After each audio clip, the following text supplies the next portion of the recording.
Baik, selamat malam semuanya.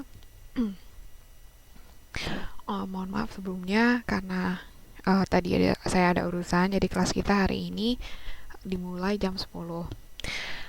Oke, jadi kemarin terakhir kita sampai di bab 2 ya, di bab peristiwa. Jadi sebulan, selama 5 pertemuan kemarin kita sudah belajar dua bab ya, mulai dari bab pertama yaitu bab pendidikan, kemudian sampai ke bab kedua yaitu bab peristiwa. Nah, di bab satu dan bab 2 ini sudah banyak banget yang kita pelajari ya, mulai dari kalimat tunggal, kalimat majemuk, kemudian ada berbagai macam jenis paragraf ya, ada paragraf deskripsi kemarin, yang mana paragraf deskripsi ini ya dibagi menjadi dua ya, yaitu deskripsi teknis dan juga deskripsi ekspositoris. Jadi teman-teman sudah saya beri tugas juga kemarin kan untuk menulis salah satu jenis paragraf tersebut ya. Jadi mudah-mudahan semuanya udah mulai paham ya perbedaan-perbedaan antara paragraf deskripsi teknis dan ekspositoris. Tugas-tugasnya kalau belum ada yang dikerjakan, silahkan dikerjakan ya. Jadi hari ini yang datang, oke, 19 orang, saya catat dulu. Nah, karena sebenarnya list dari yang saya dapatkan dari web PKBM itu teman-teman ada sekitar 58 orang. Tapi karena dari 58 orang itu juga sepertinya tidak semua pernah masuk kelas ya, tidak semua juga aktif gitu kan. Mbak Katarina boleh dibantu kalau di grup chat di grup chat Line atau FB kira-kira yang ada di situ berapa orang ya? Bisa disebutkan mungkin, atau ntar aja deh, ntar Mbak hitung dulu, ntar kalau udah selesai hitungnya boleh dikasih tahu ke saya ya. Oh, oke, berarti yang benar-benar ikut hanya 26 orang. Yang lainnya nggak ini ya, nggak sama sekali, nggak, dari 58 orang hanya 26 orang ya. Sebentar. Susah juga kalau kayak gini, 26 orang, berarti sisanya 30-an orang nggak ada.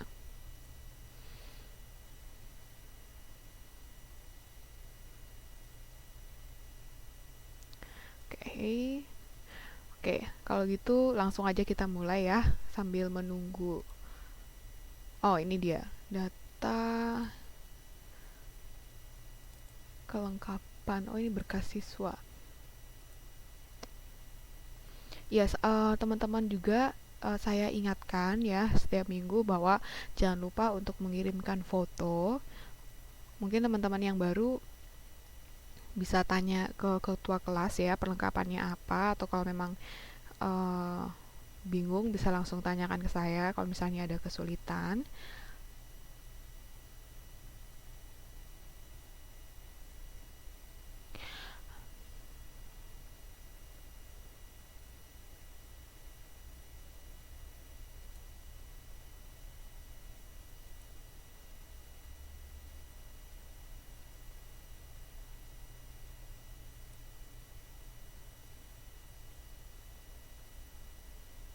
Hmm?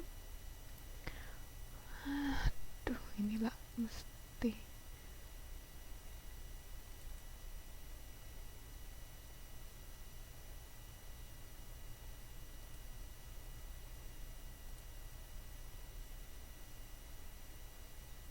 Loh,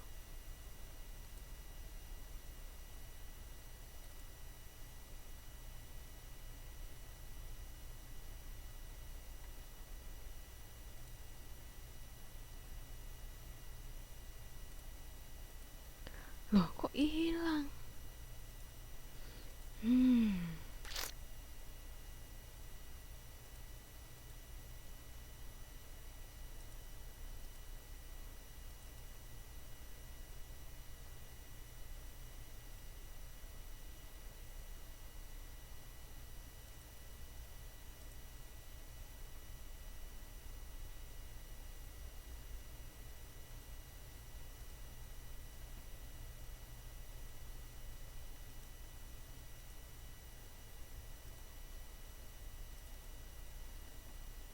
Tunggu bentar ya teman-teman.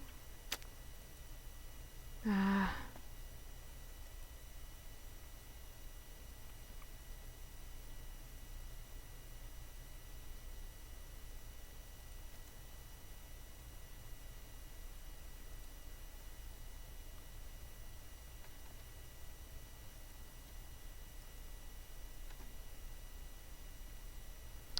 oke, kita lanjut aja dulu.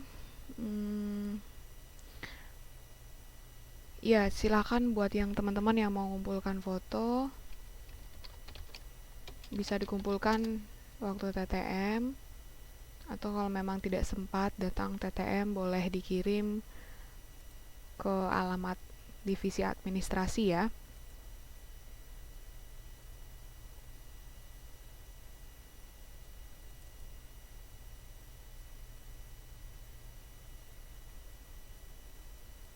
Oh, ini dia.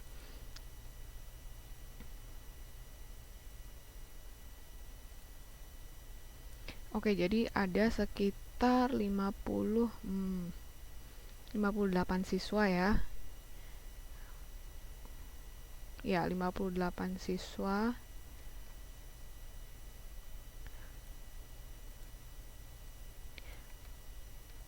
Dan yang aktif 26. Oke, kita lanjut dulu. Jadi kemarin kita sudah mempelajari 2 bab. Sekarang kita masuk ke bab 3, yaitu mengenai kehidupan sosial. Sama seperti bab-bab sebelumnya ya. Jadi kalau bab 3 kehidupan sosial ini ada 4 subbab. Jadi yang pertama tentang bagaimana cara membaca ekstensif sebuah teks non sastra ya. Nah, maksud di sini non sastra, mungkin teman-teman ada yang bertanya apa itu non sastra. Berarti ya kayak membaca koran yang isinya berita-berita nyata, kemudian autobiografi, itu termasuk non sastra. Nah, kalau yang termasuk sastra itu ya berarti kayak puisi, cerpen, novel dan sebagainya ya. Jadi beda antara sastra dengan sastra itu. Jadi kalau non sastra berarti dia adalah sesuatu yang bersifat fakta ya. Sesuatu yang kita baca di majalah, teks-teks yang kita baca di koran, teks-teks ya buku pelajaran, itu non sastra.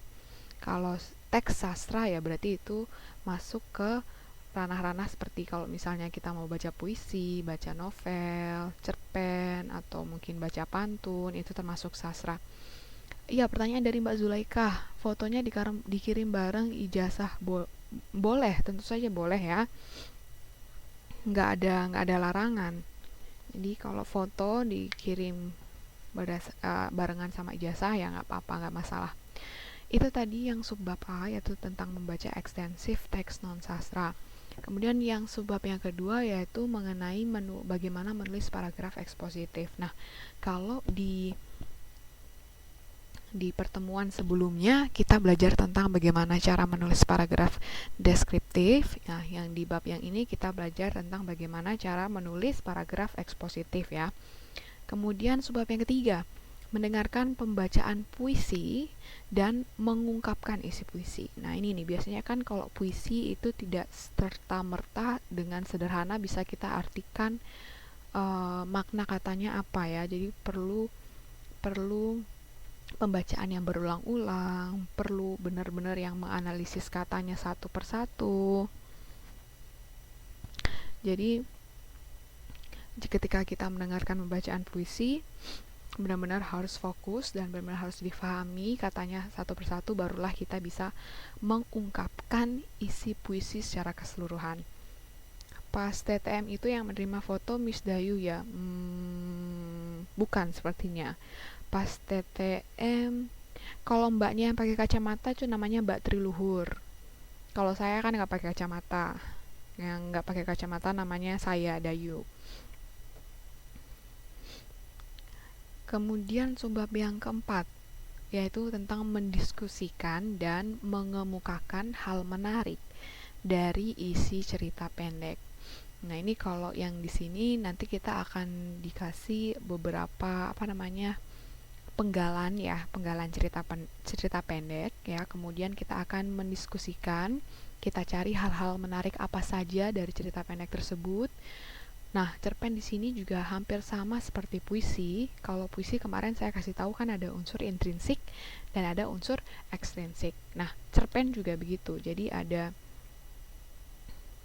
yang sholat duhur bareng Mbak Novitri. Nah, itu bukan saya, tapi Miss Triluhur. Miss Luhur ya namanya, Miss Luhur. Fotonya saya ulangi sekali lagi, fotonya ukuran 3x4 cm, bukan inci ya. Jadi kalau teman-teman mau upload lagi, kalau mau cetak foto, bilang ke tukang fotonya ditulis 3x4 cm gitu. Dibilangin berulang kali, karena kadang sudah dibilangin 3x4, dia kira 3x4 inci. Pokoknya kalau ditanya buat apa, bilang saja untuk ijazah Indonesia. Untuk ijazah Indonesia yang mana ukurannya beda dengan semua jenis foto di Taiwan gitu ya. Jadi ukurannya diminta tolong dalam senti, bukan inci ya. Backgroundnya warna merah. Iya benar sekali Mbak Novitri, beliau yang menerima foto-foto yang dari angkatan-angkatan 6 yang dikumpulkan kemarin ya pas TTM. Dan saya yang menyimpan arsipnya, saya simpan di map ya. Jadi saya juga tahu siapa-siapa saja yang sudah ngumpulin, siapa saja yang belum. Jadi kalau supaya teman-teman sekolahnya lebih mudah, sekolahnya lebih gampang, tidak ada beban lagi, ya segera dikumpulin aja fotokopi ijazahnya yang dilegalisir dan juga foto ukuran 3x4 cm sebanyak 3x4 cm loh ya. Kayak foto di Indo 3x4 cm, 4 lembar. Backgroundnya merah. Ijazah bahasa Mandarinnya apa ya?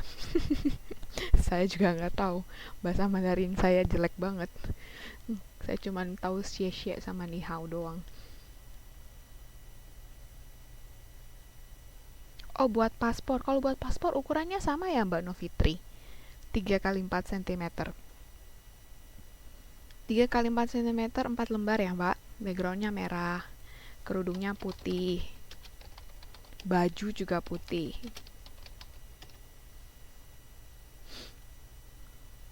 Sama 3x4 cm ya. Sebentar, saya lihat paspor dulu. Kayaknya sih sama bener 3x4 cm. Nah itu, boleh tuh saran dari Mbak siapa itu ya tadi? Mbak Novitri. Nah, kalau mungkin kesulitan, maksudnya kalau dari angkatan-angkatan sebelumnya itu sering sekali salah ngasih ke saya. Mereka kasih fotonya kalau nggak kekecilan ya kebesaran. Kenapa? Karena mereka bilangnya bukan, karena kalau di sini mau cetak foto otomatis pasti mereka mindsetnya mereka dalam inci, sedangkan kan kita butuhnya sentimeter. Icun liang.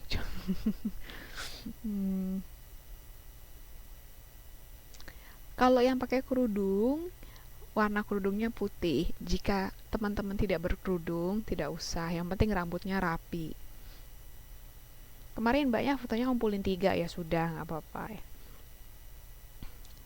Kalau memang kalau yang sudah ngumpulin dan ngumpulin 3 nggak apa-apa. Tapi yang belum ngumpulin usahakan 4 lembar ya. Biasanya kan satu paket isinya 4 lembar biasanya. TTM bulan depan biasanya tanggal 12 Maret harusnya ya. Tanggal 12 Maret. Biasanya minggu kedua bulan April tanggal 9. Jadi selalu minggu kedua. Nanti kalau ada perubahan jadwal akan diberitahu di grup. Ijazahnya yang 3 lembar. Ijazahnya 3 lembar, fotonya 4 lembar. Oke, sudah jelas ya.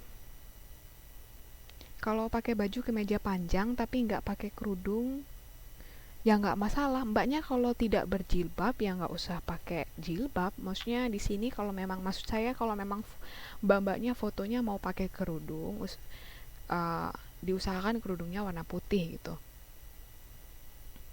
Kalau nggak bisa hadir, nggak apa-apa. Tapi kan sekarang sepertinya sudah ada peraturan baru dari Pak Hasan ya, kalau misalnya sekian kali tidak ikut TTM nanti ada sanksi apa gitu kalau nggak salah. Jadi teman-teman di sini kalau memang ada waktu libur dan memang bisa datang gitu TTM beberapa jam, ya silahkan, menurut saya lebih baik datang aja gitu. Kalau memang tidak bisa hadir untuk TTM terus tidak bisa ngumpulin foto maupun ijazahnya, ya bisa dikirim sih sebenarnya. Tapi kalau lebih baiknya, alangkah lebih baiknya kalau teman-teman bisa hadir TTM ya.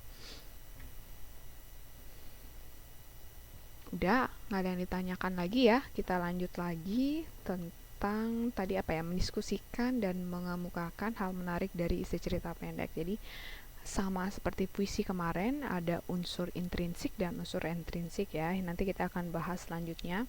Jadi cerita pendek itu nanti akan ada alurnya seperti apa, kemudian tokoh-tokohnya siapa saja, kemudian bagaimana watak dan sifat dari tokoh-tokohnya, kemudian alur apa yang dipakai, apakah alur maju, alur mundur, atau alur campuran dan sebagainya. Itu akan kita bahas lebih lanjut di subbab yang D ya, tentang cerita pendek.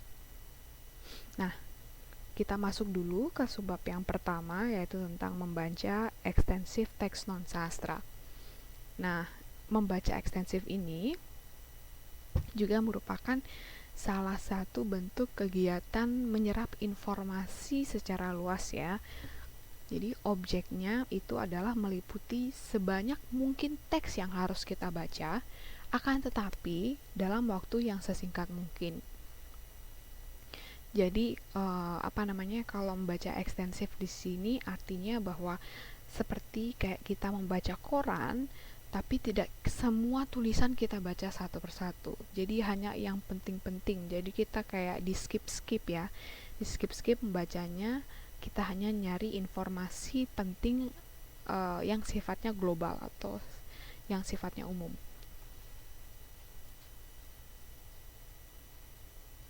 Nah, kalau kita lihat berdasarkan jenisnya, membaca ekstensif ini bisa dibagi menjadi 3 jenis. Yang pertama adalah membaca survei ya, atau bisa disebut survei reading.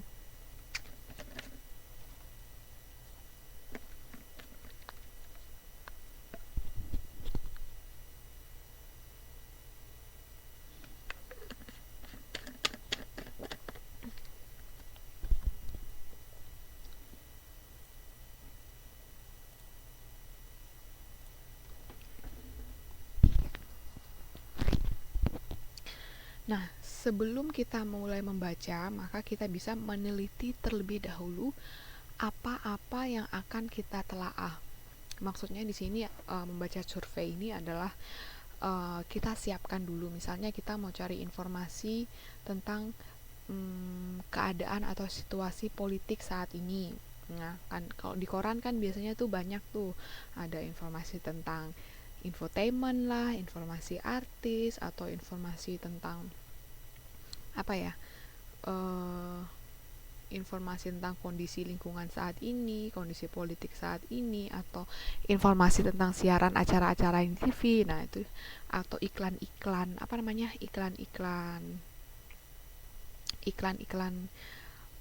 iklan jual rumah lah, iklan jual motor apa segala macam, kan banyak ya informasi yang ada di koran. Nah, survei reading di sini berarti kita kayak nyatet dulu poin-poin penting yang mana.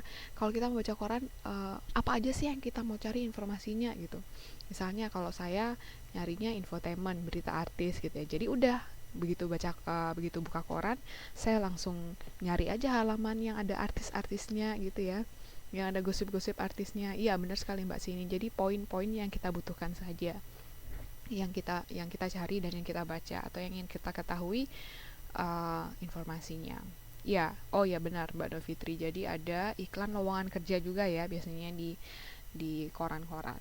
Nah, itu yang disebut dengan survei reading. Nah, ada juga membaca sekilas ya, atau disebut dengan skimming.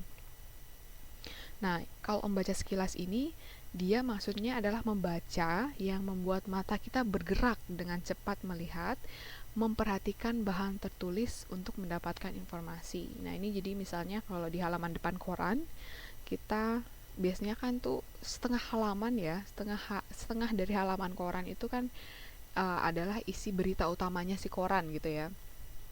Jadi supaya kita cepat dapat informasinya, ya udah kita gerakkan aja nih mata kita dari kiri ke kanan, kiri ke kanan, kiri ke kanan, sampai kita bisa mendapatkan informasi yang benar-benar kita pengenkan. Jadi membacanya nggak semua dari awal paragraf sampai akhir paragraf ya, sampai setengah halaman koran itu kita habis kita baca, tapi cukup dengan skimming, membaca sekilas aja.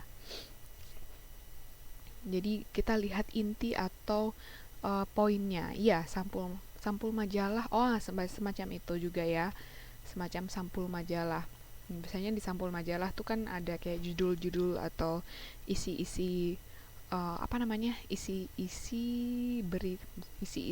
berita penting-pentingnya apa aja di sampul majalah kan biasanya ada diringkas ya.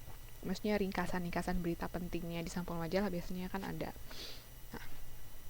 Begitu juga hal yang sama kalau misalnya kita baca koran, dan kalau kita mau hanya cari poin-poin penting saja, cukup dibaca sekilas gitu ya, nggak usah dari awal sampai akhir. Kemudian jenis yang ketiga yaitu membaca dangkal atau superficial reading. Nah, kalau membaca dangkal pada dasarnya bertujuan untuk memperoleh pemahaman secara umum atau informasi permukaannya saja. Nah, ini kalau misalnya membaca koran, saya suka cuman baca paragraf pertamanya doang. Oh, tentang ini, ya udah selesai. Nah, itu namanya membaca dangkal. Kenapa disebut dangkal? Karena informasi yang dapat ya dangkal, bukan mendalam, yang mana berarti bahwa kita sebenarnya tidak begitu benar-benar tahu informasi tersebut. Benar. Ya, kayak hanya membaca judulnya saja. Kadang kan judul juga bisa mengecoh ya, kalau kita tidak membaca bacaan koran secara keseluruhan, bisa saja sebenarnya judul mengecoh, padahal tidak di dalam kalau kita baca secara keseluruhan, padahal sebenarnya beritanya tidak seperti judulnya gitu kan ya. Jadi itu disebut dengan baca dangkal ya, yang mana kadang kita cuma baca judulnya, atau yang mana kita hanya baca paragraf pertamanya doang, habis itu udah kita tinggalin. Nah, itu disebut membaca dangkal ya, atau superficial reading. Nah, biasanya tingkat keberhasilan dari kegiatan berbahasa ini bisa diamati dengan kemampuan individu tersebut dalam melaksanakan kegiatan berbahasa yang lain ya. Nah, hal ini juga lah yang berlaku pada kegiatan membaca. Nah, kegiatan membaca ekstensif ini bisa dikatakan berhasil jika pembaca ini mampu menyebutkan kembali isi informasi yang diserap ya. Kemudian, selain mampu menyebutkan kembali isi informasi yang diserap, pembaca juga harus mampu menyebutkan pikiran pokok dari informasi yang diserap.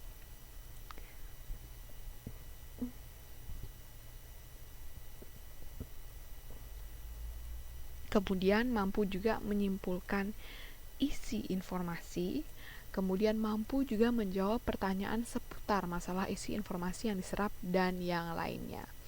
Nah, jadi ini rada rempong ya sebenarnya. Jadi kita disuruh membaca, tapi dalam waktu yang singkat, terus membacanya nggak boleh semuanya dibaca. Maksudnya boleh sih, membacanya itu kayak di skip-skip gitu ya. Tetapi kita tuh harus mampu menyebutkan kembali isi informasi dalam bacaan tersebut apa. Kemudian pikiran pokoknya itu apa. Kemudian kita juga harus mampu menyimpulkan isi informasi. Selain itu, kalau misalnya kita ditanya tentang pertanyaan-pertanyaan seputar berita atau seputar isi informasi tersebut, kita juga harus mampu menjawab ya. Begitu, inilah standar kalau misalnya kegiatan membaca ekstensif bisa dikatakan berhasil ya.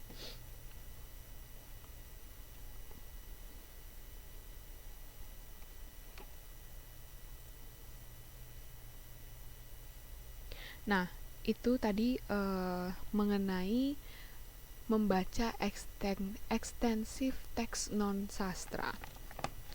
Sekarang kita lanjut ke subbab yang kedua ya. Jadi dari subbab pertama tadi tentang membaca ekstensif teks non sastra.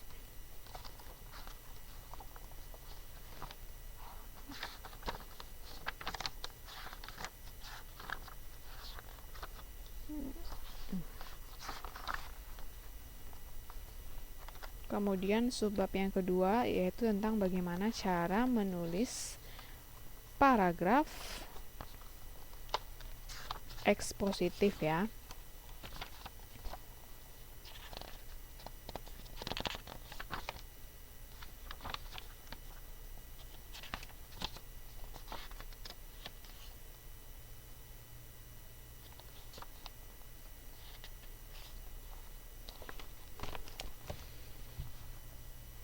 Oh iya, ini Rian barusan ini masuk kelas. Oh, kemarin Mas Rian sakit ternyata. Sakit mulu ini Mas Rian. Sakit hati ya jangan-jangan. Diputusin lagi. Cewek baru terus diputusin lagi ya Mas Rian. Oh, kumat-kumatan ya sakitnya. Datang sakitnya sembuh, datang lagi sembuh lagi.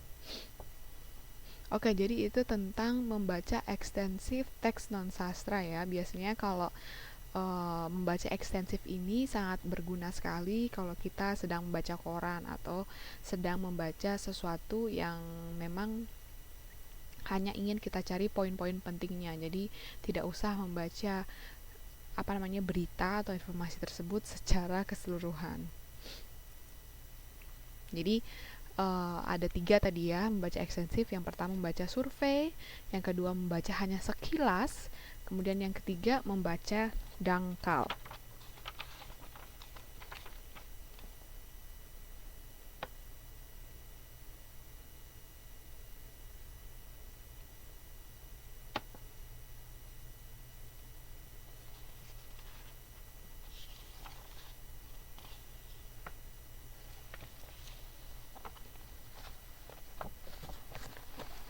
Kemudian kita lanjut ya ke subbab yang berikutnya, yaitu tentang bagaimana cara menulis paragraf ekspositif.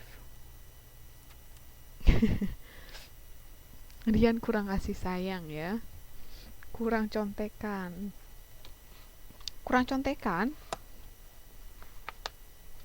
Masa PR bahasa Indonesia susah? Kayaknya semua bisa jawab ya harusnya. Kemarin saya lihat jawabannya udah bagus-bagus semua tuh. Gak susah kan? Jawabannya semua ada kan ya? Mungkin PR-PR yang lain ya lebih sulit kayak matematika atau PRKF mungkin.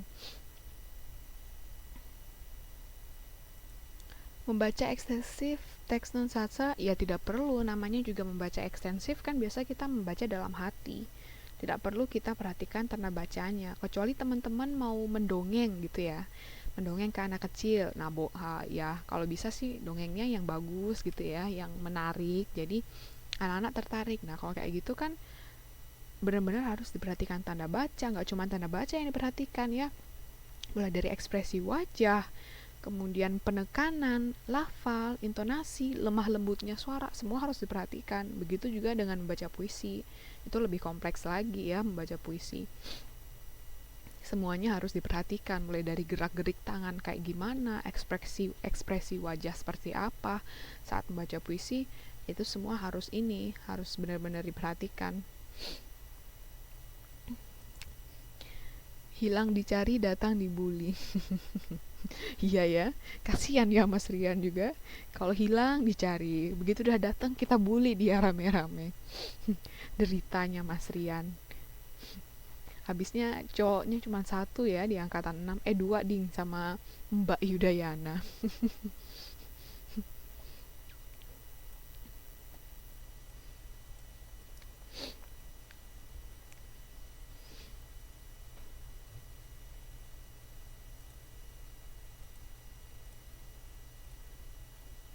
Oke, kita langsung masuk ke paragraf yang berikutnya. Maksudnya subbab yang berikutnya yaitu menulis paragraf ekspositif.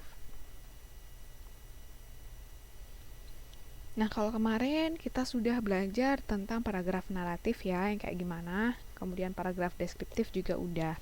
Gampangnya buat diingat-ingat. Kalau paragraf naratif itu ada contohnya yaitu kalau kita bikin karangan berlibur ke rumah nenek. Jadi paragraf naratif itu paragraf yang waktunya itu urut gitu ya. Misalnya saya hari ini kayak diary juga. Itu juga bisa disebut paragraf naratif ya. Jadi saya hari ini bangun pukul sekian, setelah itu saya melakukan kegiatan ini, kemudian saya mandi dan sebagainya. Itu naratif. Kemudian kalau paragraf deskriptif di bab sebelumnya kita udah belajar ya, jadi ada 2 jenis deskriptif yaitu teknis sama ekspositoris. Kalau paragraf deskriptif sudah jelas ya, berarti dia mendeskripsikan sebuah objek tertentu dan dideskripsikannya secara detail. Nah, kalau sekarang kita belajar tentang menulis paragraf ekspositif. Nah, apa itu paragraf ekspositif? Paragraf ekspositif ini sendiri adalah paragraf yang berisi pemaparan pikiran maupun pendapat. Tujuannya apa? Tujuannya ini untuk memperluas pandangan ya, atau pengetahuan yang dimiliki oleh pembaca. Nah, jadi sebenarnya tujuan utama dari paragraf ekspositif ini ya supaya bisa menambah pengetahuan kita sebagai pembaca ya, atau memperluas pandangan ya. Jadi semulanya dari dulu pandangan kita itu kayak apa ya, pandangan kita kayak skeptis atau kita berpikiran negatif tentang sesuatu hal. Begitu membaca paragraf ekspositif, pemikiran kita langsung terbuka. Oh, ternyata tidak seperti itu ya. Oh, ternyata tidak benar.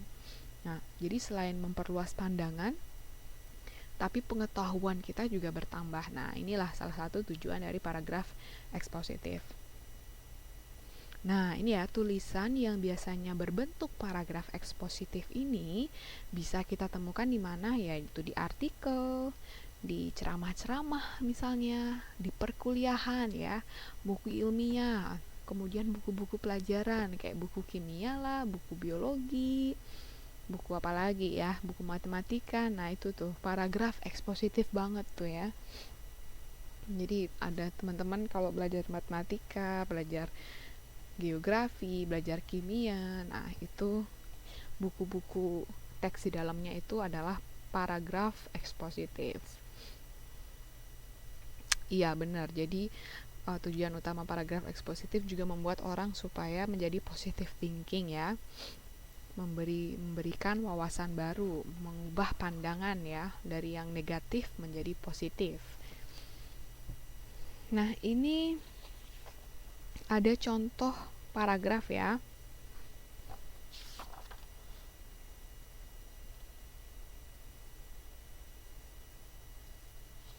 Jadi seperti kalau kemarin paragraf naratif itu tidak ada jenis-jenisnya.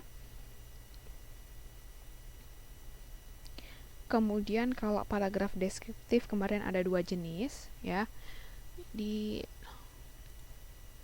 Kalau 1 naratif itu nggak ada jenisnya ya. Kemudian 2 nggak kelihatan.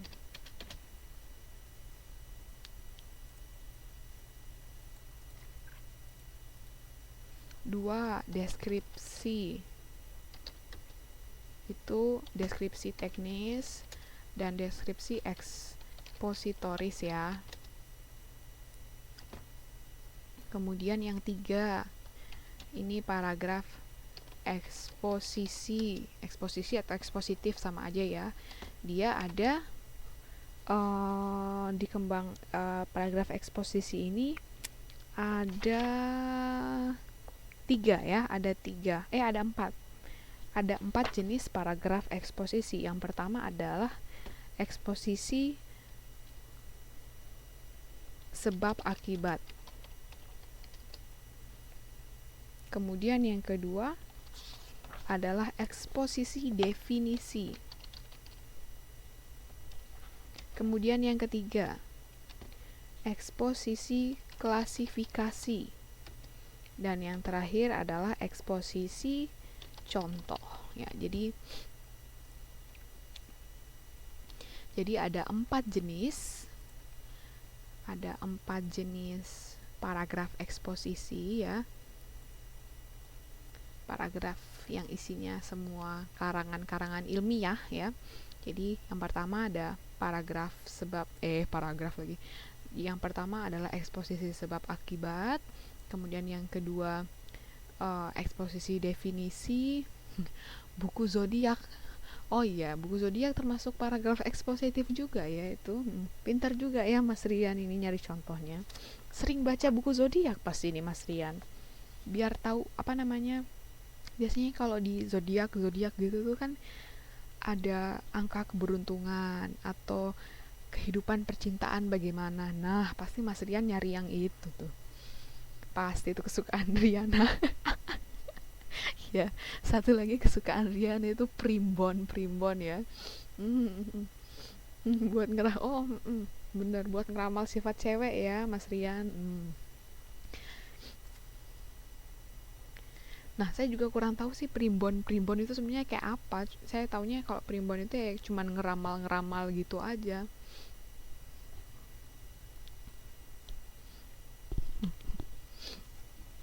Jadi ada 4 ya paragraf eksposisi. Yang pertama sebab akibat, yang kedua paragraf eksposisi definisi, yang ketiga klasifikasi, dan yang keempat yang contoh. Nah, ini ada paragraf pertama nih. Kira-kira ini paragraf apa? Coba kita ya baca bareng-bareng. Apa dia sebab akibat? Apa dia definisi? Apa dia klasifikasi? Apa dia contoh? Kita baca dulu ya. Jalan Gegayan akhir-akhir ini sering macet dan semrawut. Lebih separuh jalan kendaraan tersita oleh kegiatan perdagangan kaki lima. Untuk mengatasinya, pemerintah akan memasang pagar pemisah antara jalan kendaraan dan trotoar. Pagar ini juga berfungsi sebagai batas pemasangan tenda pedagang kaki lima, tempat mereka diizinkan berdagang. Pemasangan pagar pembatas ini terpaksa dilakukan mengingat pelanggaran pedagang kaki lima di lokasi itu sudah sangat keterlaluan. Kira-kira jawabannya yang mana? Yang 1 sebab akibat, 2 definisi, 3 klasifikasi, 4 contoh. Silahkan.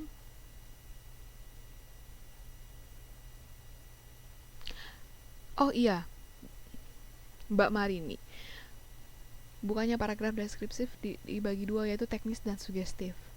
Oh iya, sorry, maksud saya teknis dan sugestif. Sorry, teknis itu sama dengan ekspositoris ya. Jadi terima kasih Mbak Marini sudah diingatkan. Sorry, saya lupa. Jadi yang ini tadi paragraf sugestif ya.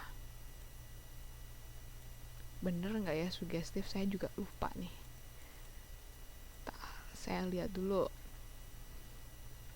biar nggak salah.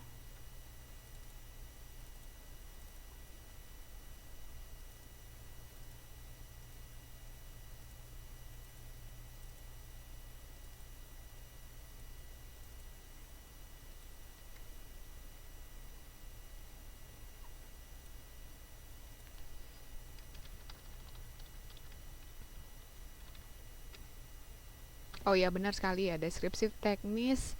Sorry, ekspositoris itu nama lain dari teknis, sama sugestif ya. Yang benar tadi Mbak Warini. Terima kasih sekali sudah dibantu memperbaiki.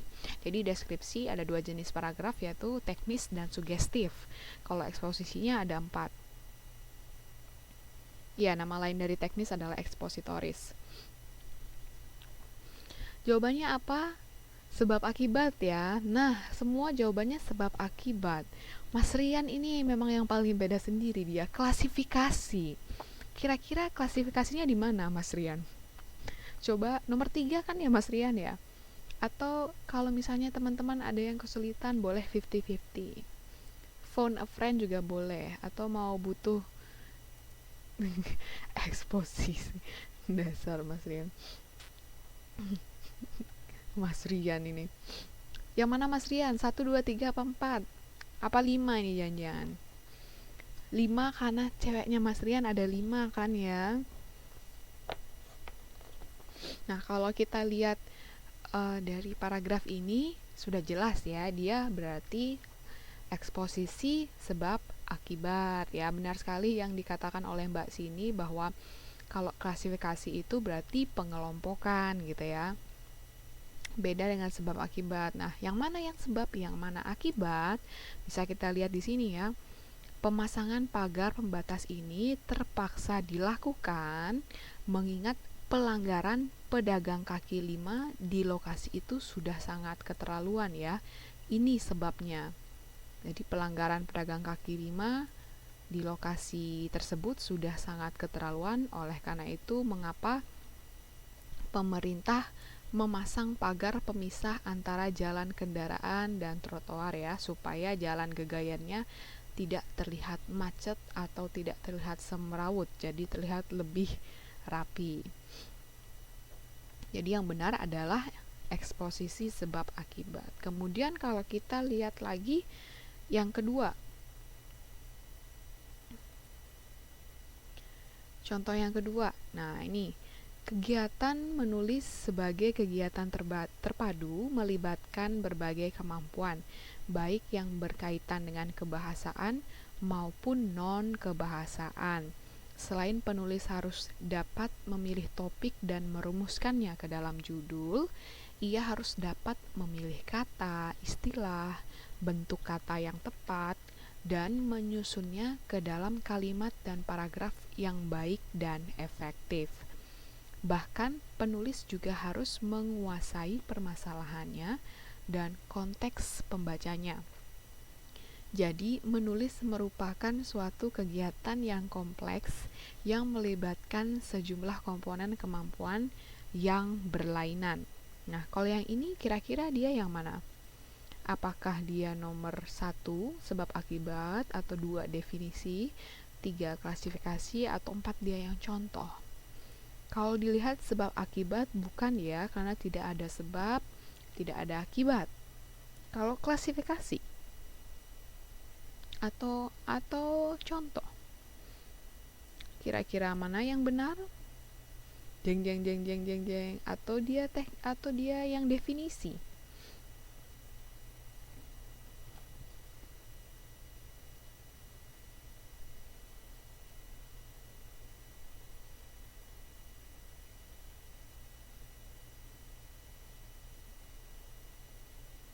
Ya, Mbak Sunarsih menjawab definisi, Mbak Lilis menjawab nomor 4 yaitu contoh, Mbak Sundiah menjawab 4. Nah, kira-kira yang benar yang mana? Definisi apa contoh? Yang benar adalah definisi ya, bukan contoh ya, karena kalau contoh seharusnya di awal paragraf penulis sudah menuliskan yaitu contohnya adalah. Nah, biasanya kalau kayak kalau menulis paragraf eksposisi yang contoh, ya ada contohnya gitu, ada kalimat seperti itu. Nah, sedangkan kalau yang definisi berarti dia kan lebih ke menjelaskan apa yang menjelaskan suatu objek ya, mendefinisikan sebuah objek. Nah, ini bisa kita lihat dari kalimat terakhir ya. Jadi, menulis merupakan, nah ini ya, merupakan, berarti ini kan salah satu apa ya, istilah apa sih, istilah yang mendefinisikan sesuatu. Menulis merupakan, menulis adalah, menulis ialah. Nah, itu kan termasuk mendefinisikan sesuatu ya. Oleh karena itu, paragraf ini masuk ke paragraf definisi. Jadi, menulis merupakan suatu kegiatan yang kompleks yang melibatkan sejumlah komponen kemampuan yang berlainan. Nah, jadi yang paragraf ini dia masuk paragraf definisi ya. Dia menjelaskan apa sih itu kegiatan menulis. Nah, kemudian untuk yang paragraf selanjutnya,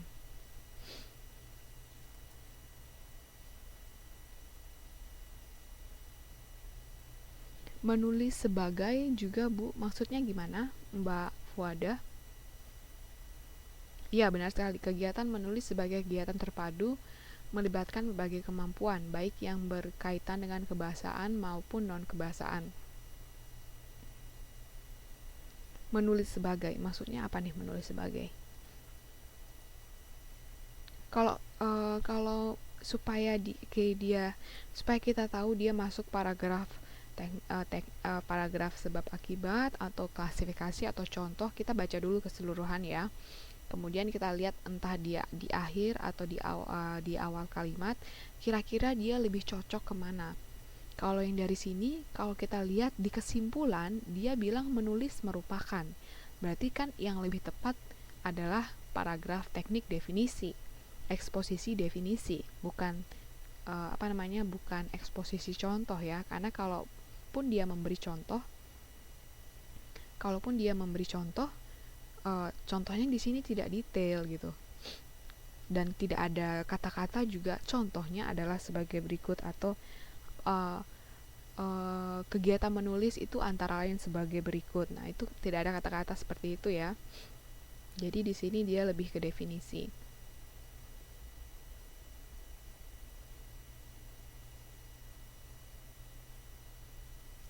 Kan kata ibu ada menulis merupakan, menulis ialah. Iya, benar sekali. Itu berarti dia masuk ke paragraf definisi. Kalau ada menulis sebagai, rasanya masih labil gitu. Kita belum tahu dia masuk definisi atau mungkin masuk klasifikasi atau contoh. Jadi kita harus baca dulu ya kalimatnya. Tapi kalau sudah jelas ada tulis kata-kata menulis adalah, menulis merupakan, menulis ialah, nah itu sudah jelas dia definisi. Tapi kalau sebagai, itu masih gimana gitu, kita masih belum tahu gitu ya, karena masih ngambang. Tapi kalau kita baca keseluruhan sudah ada tulisan merupakan, ialah, adalah, ya berarti dia sudah masuk ke paragraf definisi ya. Kalau yang sebagai belum tentu ya, belum tentu dia masuk paragraf definisi. Ya, berarti ada kalimat definisinya, benar sekali Mbak Sini. Jadi harus ada kalimat, jadi kegiatan menulis merupakan begini. Jadi kegiatan bersastra adalah kegiatan begini, begini, begini. Itu namanya paragraf teknik definisi. Kemudian yang ketiga nih, dalam tulis menulis atau mengarang diperlukan berbagai kemampuan, baik yang berkaitan dengan kebahasaan maupun yang berkaitan dengan pengembangan ide atau gagasan. Yang tergolong kemampuan kebahasaan, yakni kemampuan menerapkan ejaan, tata tulis, kosakata, istilah, dan penyusunan kalimat yang efektif. Kemudian yang tergolong kemampuan mengembangkan ide adalah kemampuan mengembangkan paragraf, kemampuan mengelompokkan pokok bahasan dalam urutan yang sistematis dan logis. Nah, kalau ini sudah jelas ya, berarti dia mengklasifikasikan. Di atas dia ada bilang, dalam tulis-menulis diperlukan berbagai kemampuan yang berkaitan dengan kebahasaan maupun yang berkaitan dengan pengembangan ide atau gagasan. Nah, di bawahnya dia nulis nih, yang tergolong. Nah, ini nih, kalau udah ada kata-kata kayak gini atau mirip-mirip kayak gini, yang tergolong, yang termasuk, yang tergolong, yang termasuk. Apalagi ya, kira-kira pokoknya yang kurang lebih yang mirip-mirip seperti inilah. Berarti dia klasifikasi, dia menggolongkan sesuatu. Kemampuan kebahasaan, itu adalah apa-apa aja, kemampuan menerapkan ejaan, kata tulis, kosakata, dan sebagainya. Kalau yang tergolong, kemampuan mengembangkan ide, berarti kemampuan mengembangkan paragraf, dan sebagainya. Ya, berarti yang paragraf yang ketiga ini, dia masuk ke klasifikasi ya, atau dia mengelompokkan. Oke, kemudian paragraf yang terakhir.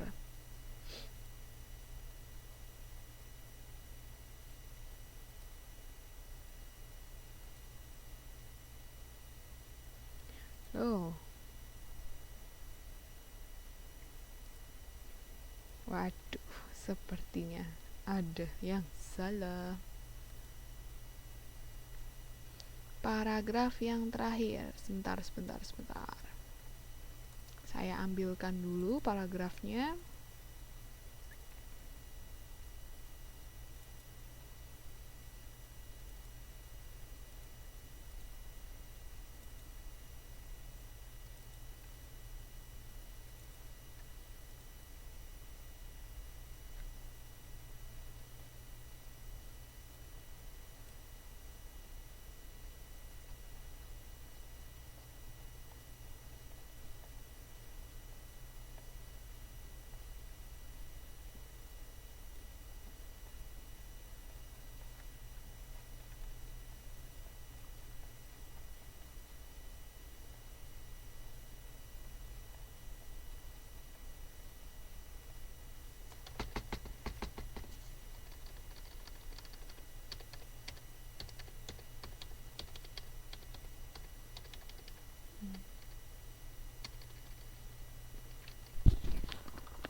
Nah, ini ya, paragraf berikutnya.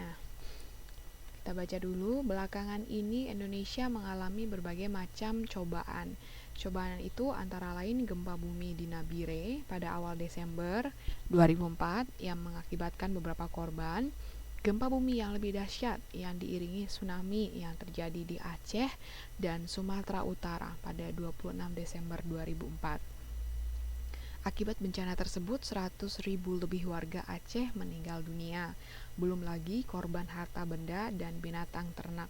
Sebelumnya juga terjadi bencana jatuhnya pesawat penumpang Lion Air di Solo.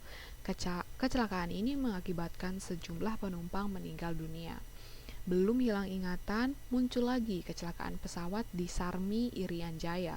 Sebuah pesawat yang berpenumpang 16 orang jatuh dan terjun ke laut yang mengakibatkan 12 penumpangnya tewas.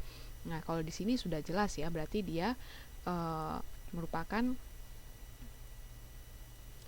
paragraf eksposisi contoh ya. Paragraf eksposisi yang jenis contoh. Kenapa? Nih, cobaan itu antara lain. Nah, di sini dia nyebutkan semua contoh berbagai macam cobaan yang dialami oleh Indonesia belakangan ini ya, mulai dari gempa bumi yang di Nabire dia sebutkan, ini contoh yang pertama.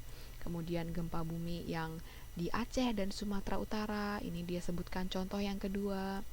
Kemudian ada pesawat penumpang Lion Air di Solo yang jatuh, itu contoh nomor 3.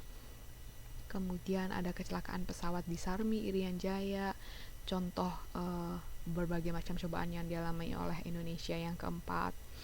Nah, ini jadi ada 4 contoh yang dia sebutkan, yang mana contoh ini maksudnya adalah contoh dari berbagai macam cobaan yang dialami oleh Indonesia. Nah, jadi yang ini namanya eksposisi contoh. Nah, bisa dilihat ya dari 4 jenis paragraf ini, eksposisi ini ya ini sebenarnya bacaan-bacaan yang kita lihat di koran ya, di majalah atau mungkin di buku-buku ilmiah. Jadi semua yang bersifat memberikan pengetahuan kepada pembacanya atau yang bersifat memberikan pemandangan yang lebih luas ya.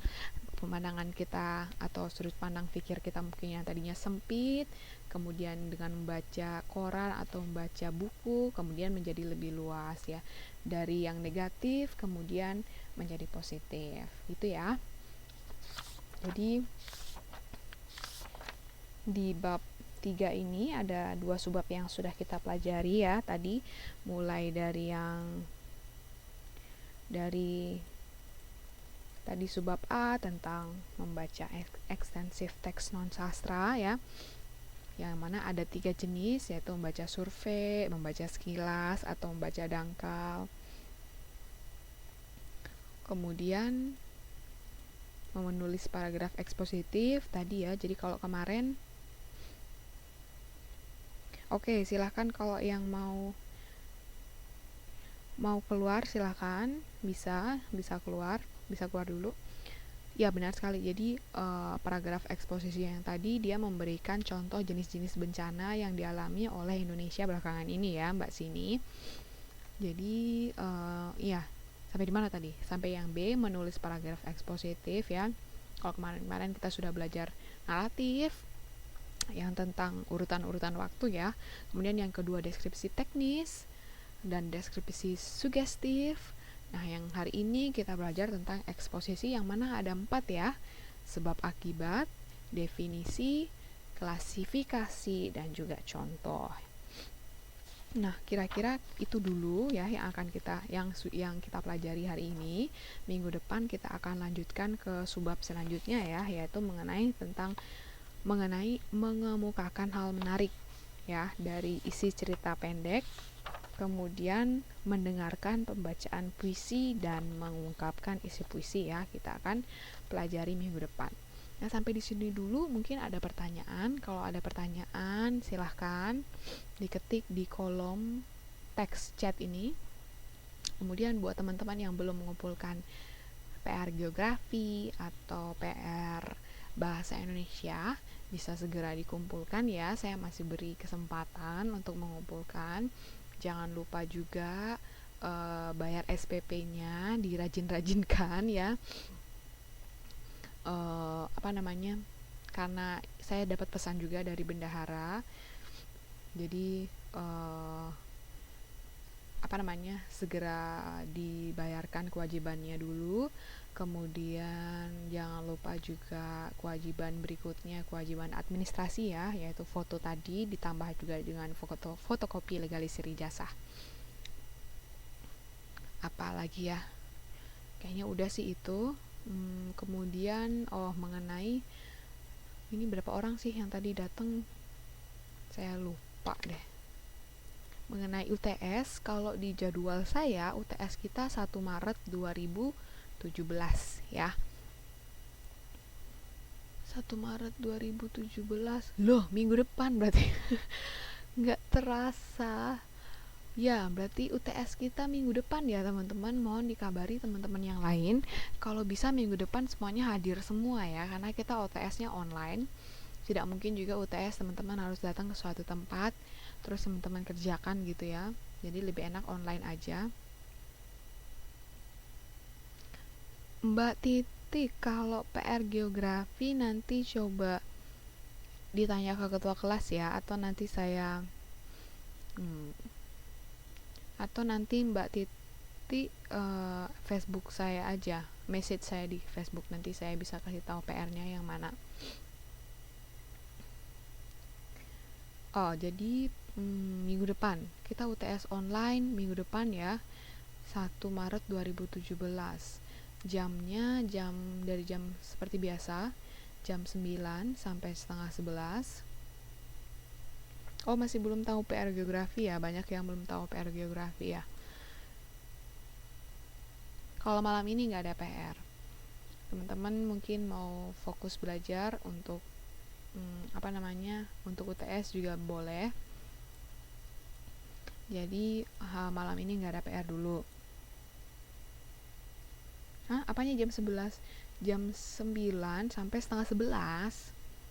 Mau sampai jam 12? Boleh, nggak apa-apa. UTS-nya saya kasih kesempatan sampai jam 12 lah ya. Nah, seharusnya sih ini saya harusnya ada berapa orang ya? Kok ada berapa orang? Ada 1 minggu yang saya belum sempat adakan pengganti. Nah, mungkin besok hari Minggu tanggal 26 ya. Hari Minggu tanggal 26 kita akan adakan kelas bahasa Indonesia lagi sebagai kelas pengganti kemarin yang saya tidak sempat masuk kelas. Kemudian nanti tanggal 1 Maretnya kita langsung UTS online. Oke?